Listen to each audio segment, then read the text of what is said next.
Muy buenos días, muy buenas tardes o quizás muy buenas noches, estimado oyente, según sea la hora y el lugar donde se encuentre escuchando nuestro nuevo mensaje. Les habla el pastor bautista Nikos Ricoy, director del programa Encuentros y del Ministerio Tinajas, llenando siempre a cada persona que nos escucha con el agua fresca y limpia de la palabra desde aquí en España. Muy bienvenidos y muchas gracias por estar ahí atentos una vez más al nuevo mensaje de hoy de nuestro programa Encuentros. En el día de hoy, en los aproximadamente 30 minutos del programa, analizaremos nuevamente nuestro mensaje de forma expositiva, tomando solo una parte del famoso pasaje de 1 de Tesalonicenses capítulo 5, versículo 23, que dice: todo vuestro ser, espíritu, alma y cuerpo. Dividiremos el estudio expositivo de esa frase en 3 partes, para una mejor comprensión del tema. Solo que, en este caso, invertiremos el orden del análisis de la frase que está en el texto, empezando el estudio por la última parte, es decir, por el tema del cuerpo, y terminaremos el estudio por la primera parte, el tema del espíritu. Así que, como el viaje es largo, entremos en materia. Lo primero y más sencillo que vemos al leer este pasaje es que Pablo nos dice que Dios creó al hombre en todo su ser entero con 3 partes, separadas, diferentes e integrales. Y en segundo lugar, vemos en el texto que las creó con el orden y la prioridad que se describe y se infiere en este texto. Prioridad 1, el espíritu. Prioridad 2, el alma. Y prioridad 3, el cuerpo. Si se fija bien, no dice cuerpo, alma y espíritu. No, como lo vive el mundo en el día de hoy, sino que el orden bíblico y prioritario debe ser espíritu, alma y cuerpo. Ahora, el orden espíritu, alma y cuerpo se infiere y se refiere a la persona que verdaderamente se ha convertido. Pero la persona que vive el orden invertido, o sea, cuerpo, alma y espíritu, en ese orden prioritario, entonces esa persona no se ha convertido. Así de sencillo. Si Dios pone ese orden es como un filtro para que cada persona que lea ese pasaje se autoanalice a ver qué orden prioritario diario le está dando a cada parte de su ser en su vida. Los que viven con la prioridad del cuerpo son los carnales. Los que viven con la prioridad del alma son los anímicos, sentimentales, emocionales y morales. Los que viven con la prioridad del espíritu son los hombres y mujeres espirituales, y esa es la meta de Dios para el hombre. Así que, fíjese qué sencillo será el estudio de hoy. Será para usted como un filtro, para que usted determine en qué área vive prioritariamente su vida, si como convertido espiritual o como perdido carnal, moral y emocional. Los que viven prioritariamente en el alma y en el cuerpo están perdidos, pero los que viven en la prioridad del espíritu y en el espíritu son los convertidos. Así de sencillo. Por sus frutos se conoce el árbol, dice Mateo capítulo 7. Empecemos entonces este análisis antropológico por la tercera parte del pasaje de 1 de Tesalonicenses capítulo 5, versículo 23. Y compare, estimada audiencia, una vez más, cómo predicamos el tema en este canal comparado con otros predicadores que hay por ahí. Empecemos entonces el análisis y comentario del tema del cuerpo. Dios creó el cuerpo humano como una obra maestra de la ingeniería de su creatividad, estimado oyente. Él puso todo detalle y esmero en ello, como algo maravilloso y bueno, no como decían los filósofos griegos ni los religiosos, que el cuerpo es algo malo y negativo para lo espiritual. No, al contrario, el cuerpo es algo bueno. Dios no crea nada malo. Dios le dio al cuerpo 3 hermosos regalos: los sentidos, la sexualidad y la salud. Las 3 S's: sentidos, sexualidad, que por cierto, la sexualidad es solo para el matrimonio, y la salud. 3 dones con el fin de agradar a Dios y servir a los hombres, no 3 dones para pecar contra Dios y para pecar contra los hombres. Dios le ha dado al hombre los 5 sentidos: la vista, el olfato, el tacto, el gusto y el oído, pero el hombre en su necedad los ha pervertido. Dios le ha regalado al hombre la sexualidad. En ella el hombre ha centrado solo su felicidad. pero se ha revertido en su fatalidad por convertir ese don en inmoralidad. Dios le ha dado al hombre la preciosa salud, pero en su mal uso la ha convertido en un alud, que le ha caído encima como un pesado talud. Así es el hombre ante Dios, estimado oyente. El hombre perdido es un mal administrador del cuerpo, lo cual es pecado y un día dará cuentas a Dios por ello. Dice Génesis capítulo 1, versículo 31. Vio Dios que todo lo que había creado era bueno en gran manera. Y eso incluye, por supuesto, el cuerpo humano. Por lo tanto, el cuerpo es algo bueno, dice la Biblia. No es algo que debamos castigar, ni flagelar, ni estropear, ni tatuar, ni rechazar, ni idolatrar. Ni tampoco verlo como algo malo, como hacen los religiosos. No. Hay que cuidarlo en administración, para servicio de Dios y de los hombres. Así que, acéptese. Acepte lo que Dios le dio como cuerpo, estimado oyente. Porque aunque quizás usted no tenga los cánones humanos de belleza de las películas, usted en su cuerpo es algo maravilloso, algo hermoso, delicadamente orquestado. No hay nada en el universo tan precioso y complejo como el cuerpo humano. Es usted una obra maestra y única de la ingeniería divina.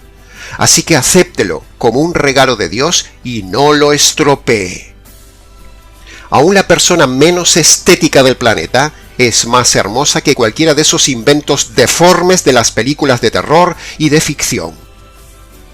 No se vea solo por fuera, estimado oyente, mírese también por dentro. Mire la maravilla del funcionamiento del cuerpo humano, la maravilla de los órganos, la salud, los sentidos. ¡Qué increíbles son cada uno de esos inventos! Son obra de sus dedos. Así que si usted se está rechazando a sí mismo por su cuerpo, si su estima está baja por creerse las mentiras de la belleza de Hollywood, o incluso ha pensado en suicidarse por su baja autoestima a causa de su cuerpo, le ruego, estimado oyente, que no lo haga. Dios metió su alma en ese cuerpo, por lo tanto no la saque usted de ahí por su cuenta. Eso sería pecado de suicidio. Quédese ahí dentro hasta que el Señor lo diga. No se suicide. Su cuerpo es hermoso, su alma valiosa. Usted es un ser hermoso, una máquina perfecta. No haga caso de la presión de las medidas de belleza mundanas del día de hoy.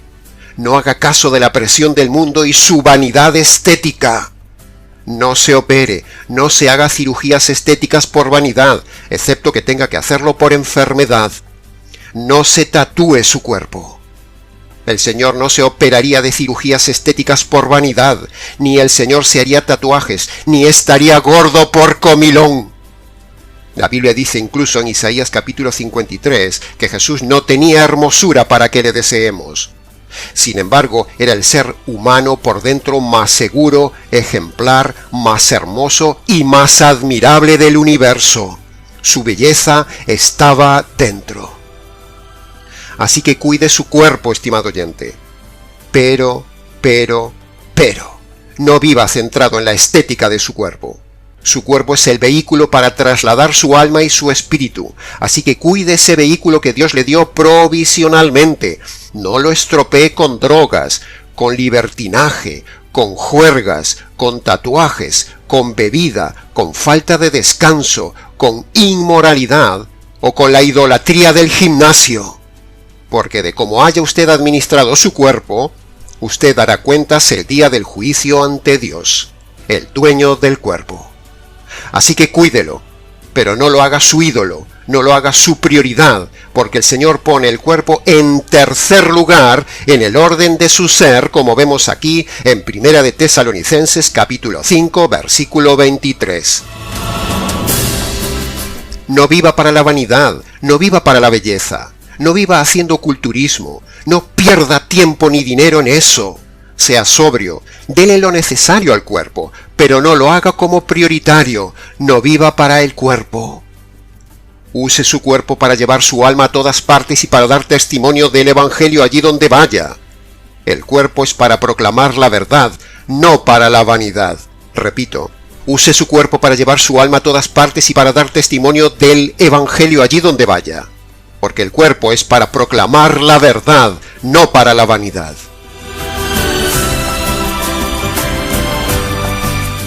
Continuemos ahora entonces con la segunda parte del análisis y comentarios del día de hoy, el tema del alma. Mucho se puede decir del tema del alma, pero empezaremos recordando que el alma es inmortal y no envejece nunca, estimado oyente, tal como hemos dicho recientemente en otro programa. Usted ya jamás dejará de existir, por lo tanto, es sumamente prioritario tocar este tema de su alma y cómo está su alma en el día de hoy de cara a la inmortalidad. El alma es una parte compleja del hombre. Está compuesta de varias subpartes, con varias funciones cada una. El alma tiene varios elementos que Dios le dio. Por ejemplo, escuche con atención. En el alma están las emociones, que nos las producen las circunstancias, por ejemplo, la alegría, la tristeza, la incertidumbre, el miedo, etc. En el alma están los sentimientos, que es lo que nos producen las personas, por ejemplo, el cariño, el enamoramiento, el amor, la pasión, el odio, el rechazo, etc. En el alma están los pensamientos, que es lo que yo mismo produzco libremente, la creatividad, la lógica, las ideas, etcétera, etcétera. En el alma está la voluntad y la libertad, que es la capacidad innata que Dios nos dio para tomar libremente decisiones. En el alma está el carácter, que es la forma de reaccionar ante una persona o una circunstancia. En el alma está la personalidad, es decir, el yo, que es la forma única e innata como Dios hizo a cada persona.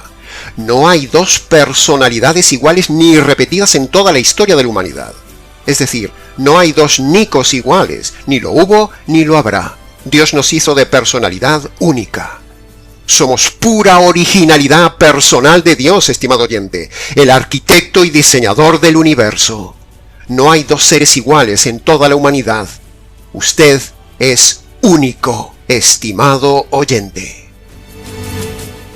En el alma está también la razón, que es la herramienta innata que Dios nos dio para pensar, para calcular, meditar, razonar y prevenir lo que uno va a hacer.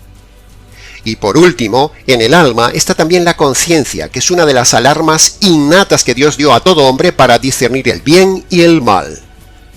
La conciencia es el recipiente donde se acumula todo lo malo que una persona hace en la vida y queda ahí registrado ante Dios.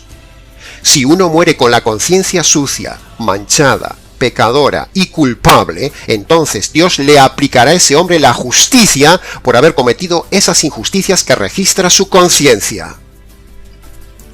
La conciencia es como un disco duro que guarda grabados todos los hechos del hombre, obras y pensamientos. Si uno no la formatea, no borra esos datos y no los limpia antes de morir, entonces Dios, cuando le toma la vida, analizará el disco duro como un policía con todos esos datos malos de la vida y entonces le esperará la justicia y el juicio y luego la cárcel eterna. Así que, como ha podido ver, la conciencia es una parte del ser muy importante, es compleja, la más compleja del alma. Y el alma necesita también cuidado, orientación, limpieza y un buen instructor y un buen manual de instrucciones para que esa conciencia no se estropee, no se manche, no se desvíe y no se bloquee. Y ahí es donde queríamos llegar, estimado oyente. Ante tanta complejidad de este ser humano, necesariamente el fabricante, por responsabilidad, tuvo que haber dado un manual de instrucciones para que podamos dirigir estas tres partes del ser: espíritu, alma y cuerpo de esta máquina tan compleja llamado el hombre. Necesitamos un manual de instrucciones tanto para saber cómo tratar el cuerpo, como para entender la diversidad del alma, como para conocer el área más importante y desconocida del hombre, el espíritu del hombre, que luego analizaremos. Para los tres elementos que Dios dio al hombre, se necesita un manual de instrucciones, porque vivir la vida humana con estas tres áreas sin consultar el manual del fabricante es temerario, estimado oyente. Y por eso así van las cosas en la sociedad humana, un caos en cada vida por no consultar el manual de instrucciones del fabricante que nos ha dado para las tres áreas del hombre: espíritu, alma y cuerpo. Ahora, uno de los elementos del alma más importantes con repercusión eterna que vimos antes es la conciencia. Por un lado, la conciencia es la parte moral del hombre que nos hace imagen y semejanza del ser moral por excelencia, que es Dios.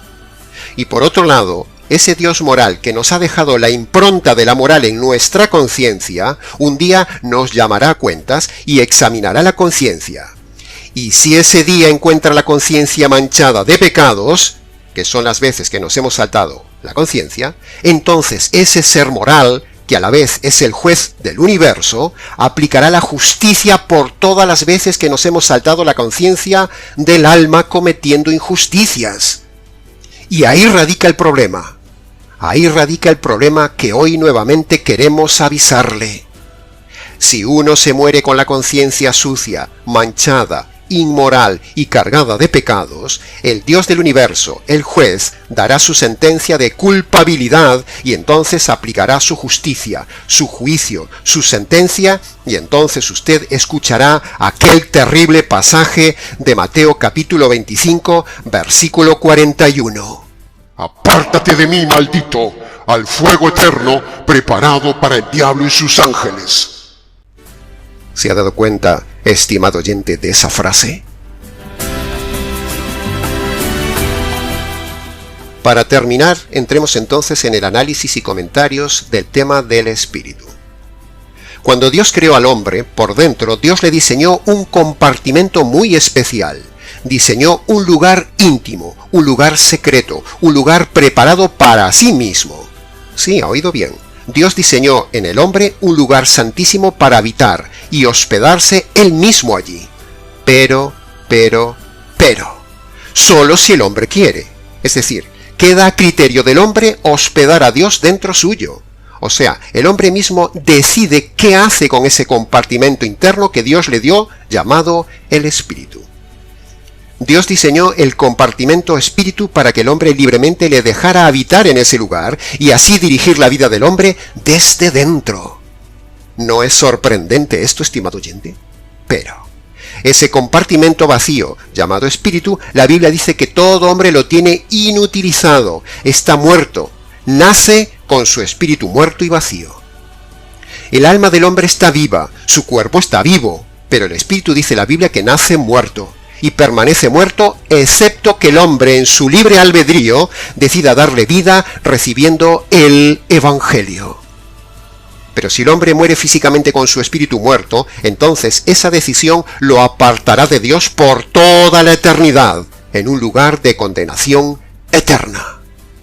Por lo tanto, estimado oyente, es imprescindible que el espíritu suyo cobre vida estando aún en la tierra, y esa vida del espíritu depende exclusivamente de la libertad del hombre, depende de su libertad, depende de su libre albedrío. Si usted recibe el Evangelio para que entonces Dios le dé vida a ese espacio vacío y muerto llamado espíritu del hombre, donde luego Dios, el Espíritu Santo, vendrá a habitar en esa persona que se haya convertido por medio del Evangelio. Hablando de esto, aprovechamos ahora un pequeño momento para hacer un paréntesis y denunciar a los calvinistas reformados que dicen que el alma y el espíritu son la misma cosa, pero, bíblica y exegéticamente hablando, no son la misma cosa, como lo evidencia claramente aquí Primera de Tesalonicenses capítulo 5 versículo 23, un pasaje evidentemente a fortiori, donde vemos claramente que el espíritu y el alma son dos elementos diferentes. Lo entiende hasta un niño que estudia gramática básica en la escuela, estimado oyente. Pero los calvinistas, para anular la doctrina del libre albedrío, dicen que espíritu y alma son la misma cosa, pero no lo son, porque aquí el pasaje claramente hace diferencia entre el espíritu y el alma. El espíritu y el alma no son lo mismo, son diferentes y con diferente propósito y funciones. De la misma manera que cuerpo y alma no son lo mismo en este pasaje, es evidente. Los calvinistas reformados se esfuerzan denodadamente en demostrar que el espíritu y alma son la misma cosa, para con ello anular la libertad humana diciendo que, como el hombre está muerto en sus delitos y pecados, por lo tanto, como el alma y el espíritu son la misma cosa, entonces un muerto no es libre ni tiene libertad, pero resulta que los delitos y los pecados no están en el espíritu, sino que los delitos y los pecados están en el alma y en la conciencia.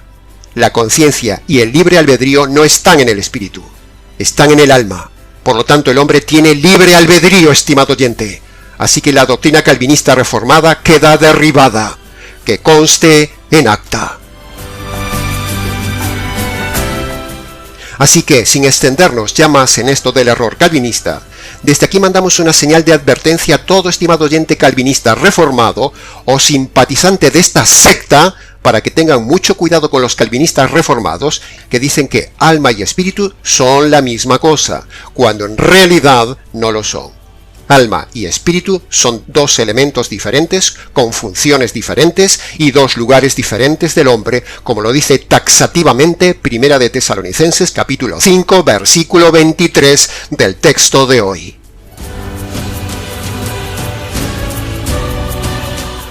Cuando el hombre escucha el Evangelio y por medio del libre albedrío permite entrar el Evangelio en su ser, entonces el Evangelio inicia un viaje único desde afuera del hombre hacia las profundidades del interior del hombre. Repito, cuando el hombre escucha el Evangelio y por medio del libre albedrío permite entrar el Evangelio en su ser, entonces el Evangelio inicia un viaje único desde afuera del hombre hacia las profundidades del interior del hombre. Viaje que veremos a continuación. La Biblia dice en Romanos capítulo 10, versículo 17 que la fe viene por el oír. ¿Verdad que ha escuchado este pasaje?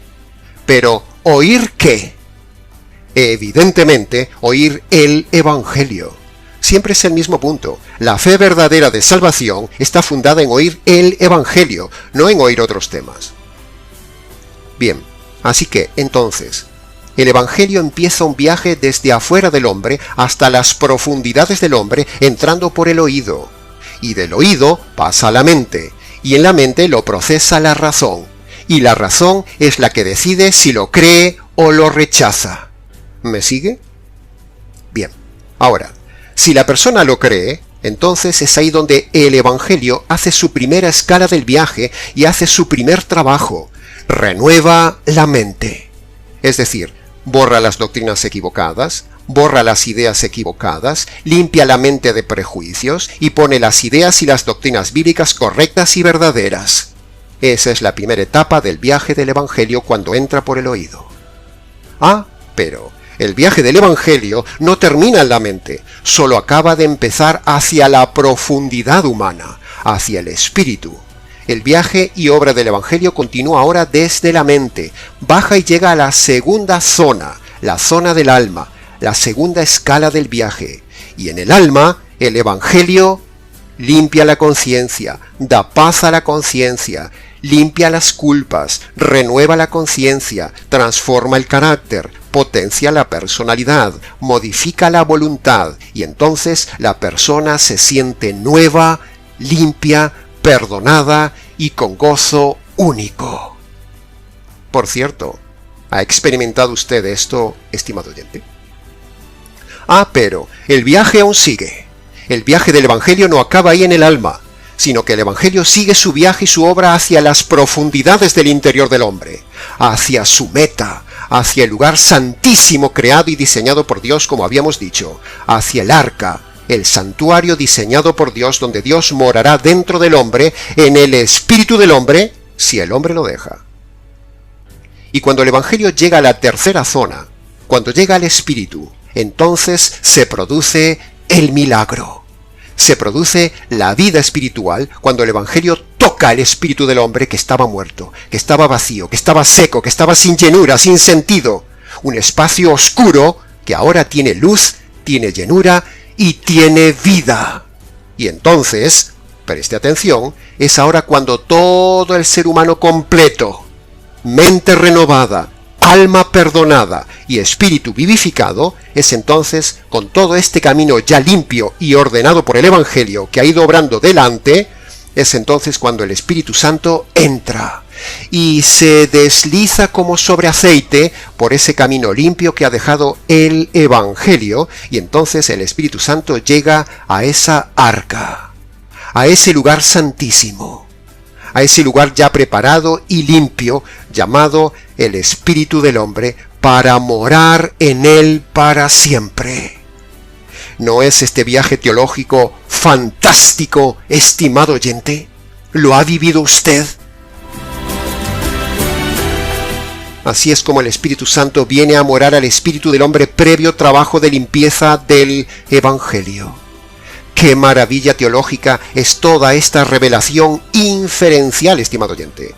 Acontecimiento único que se produce en un microsegundo, cuando la persona obedece las dos condiciones de la conversión. Primero, cuando reconoce los pecados de forma concreta cometidos en la vida y abandona los pecados que esté cometiendo. Primera condición. Segundo, cuando se apropia, cuando cree, cuando recibe la justicia que le cayó al Señor Jesús por sus injusticias, estimado oyente.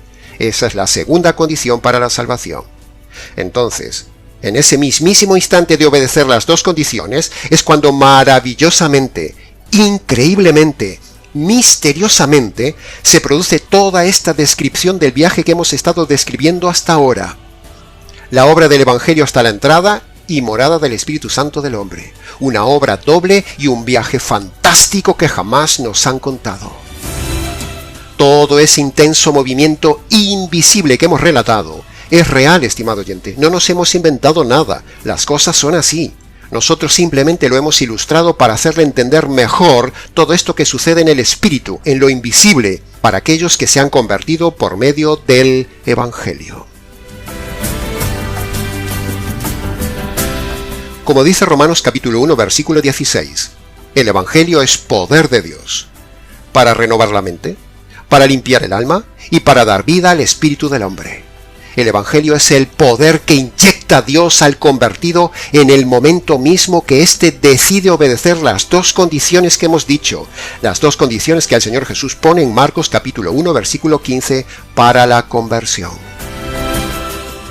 Ahí lo tiene, estimado oyente. Lo que hemos relatado en este apartado del Espíritu es el viaje teológico más maravilloso jamás vivido por un hombre alguno. Una revelación fascinante que da gusto contarla. Un mundo invisible espiritual innegable que se revela en el convertido y dentro del verdadero convertido, y que podemos ver por medio de los lentes de la revelación de la palabra de Dios. ¿Se ha dado cuenta a dónde he querido llevarlo poco a poco, estimado oyente, con este tema de hoy? Sí, así es. Todo tema que toquemos en el canal siempre converge en el mismo punto. Lo único que puede perdonar lo malo que usted haya hecho en su cuerpo, lo único que puede cambiar las ideas y doctrinas erradas de su mente, lo único que puede limpiar la conciencia de sus manchas, lo único que puede quitar el peso de su alma, lo único que puede quitar la carga de la culpa de la conciencia, y lo único que puede darle vida a su espíritu es el Evangelio. Las tres áreas limpias, sanadas y vivificadas por medio del poder del Evangelio. Maravilloso Evangelio. La Biblia dice que tenemos espíritu, alma y cuerpo, y el hombre estropea el cuerpo, mancha su alma y tiene su espíritu muerto. La solución a estos tres problemas es el Evangelio. La solución no es la moral, la solución no es la religión, la solución no es la psicología, no es algún método de terapia sociológica humanista, sino que la solución al triple problema del hombre y a la conducta y a la moral del hombre está en el Evangelio. Siempre terminamos en el mismo punto con cada tema que estudiamos, porque la Biblia tiene como cohesión la centralidad del Evangelio. Todo gira en el universo en torno al Evangelio. Hasta Dios mismo gira en torno a su Evangelio. Sí, ha oído bien, hasta el Trino Dios gira en torno a su Evangelio. Por eso todo predicador debería tener la centralidad de todos sus temas convergiendo siempre en el Evangelio, el centro neurálgico de toda la Biblia y de todo el universo.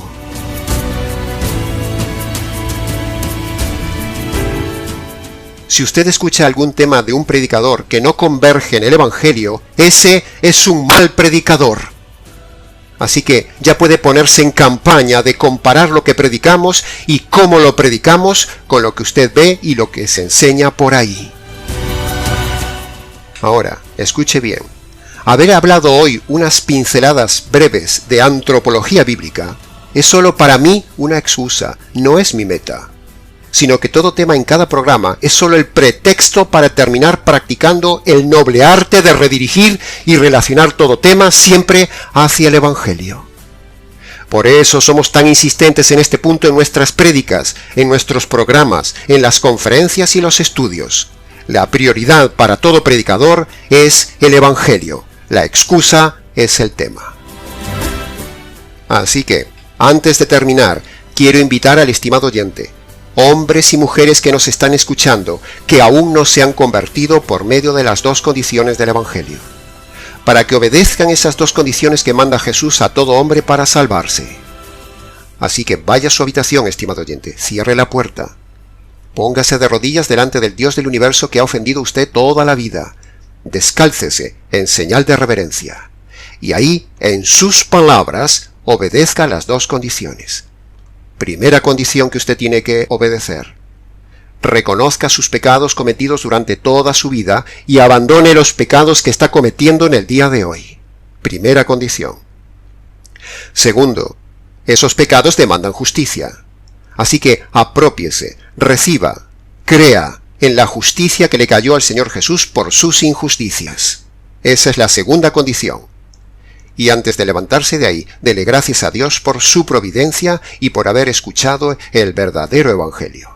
Luego, si quiere, venga y cuéntenoslo. Para conocer más detalladamente el Evangelio jurídico que predicamos, puede verlo en diferentes vídeos del canal y también puede solicitarlo por escrito al correo del ministerio, nicos@gmx.es.